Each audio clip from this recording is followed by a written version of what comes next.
సర్పంచ్ ఎన్నికలు లేవట కదా, ఆల్రెడీ సర్పంచ్ ఎన్నుకున్నారట. కావాలి మాకు సర్పంచ్ కావాలని నోటిఫికేషన్ రాకముందుకే ఏకగ్రీవంగా ఎన్నుకున్నారు. ఇక కావాలనుకున్నాము అట్నే ఉమ్. కావాలనుకుని ఎన్నుకున్నాం. ఏం పని చేస్తాను? వ్యవసాయమే ఈ గుడిసె నీదేనా? నాదే. గతంలో కేసీఆర్ పాలన మంచిగా ఉండనా, ఇప్పుడు రేవంత్ రెడ్డి పాలన మంచిగా ఉన్నదా? నీళ్ళు అయితే లేవు, నీళ్ళతోట అయితే కష్టం ఉంది. ఇప్పుడు మిషన్ భగీరథ అని గతంలో కేసీఆర్ వేసింది కదమ్మా, మీకు ఉత్తరం నీళ్ళు వస్తలేవుగా ఎన్నో, అది కట్ అయిందట పైప్ లైన్, ఇరటికిన 2-3 అలా కొట్టుకండ్ల కాడ కట్ అయిందట. అప్పటి నుంచి బంద్ అయినాయి. మళ్ళీ ఎట్లా ఈ సన్న బియ్యం, ఇందిరమ్మ ఇండ్లు, రేషన్ కార్డులు, సన్నబియ్యం వస్తున్నాయి. సన్నబియ్యం అయితే వస్తున్నాయి. ఇప్పుడు 3 నెలలు సన్నబియ్యం రావట్టి.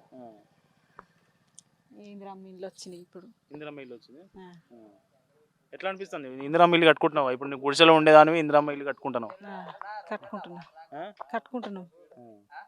ఇప్పుడు డబుల్ బెడ్రూమ్ వచ్చిందా? మళ్ళీ మీ ఊర్లో ఎవరికైనా వచ్చిందా? కేసీఆర్ ఉన్నప్పుడు డబుల్ బెడ్రూమ్ ఇల్లు వస్తాయని రాసుకోవేరు కానీ రాలే. మళ్ళీ ఇప్పుడు కాంగ్రెస్ గవర్నమెంట్ ఇచ్చింది, మళ్ళీ ఏది మంచిగా చేస్తానట్టు? ఇవి వస్తాయని ఆయన వస్తాయి అన్నాడు కానీ అవి రాలే. పేపర్లు ఇచ్చిర్రు వస్తుంది అని, ఇక ఇప్పుడు వచ్చింది. మంచిగా ఉన్నదా మళ్ళీ రేవంత్ రెడ్డి పాలన? మంచిగానే ఉంది.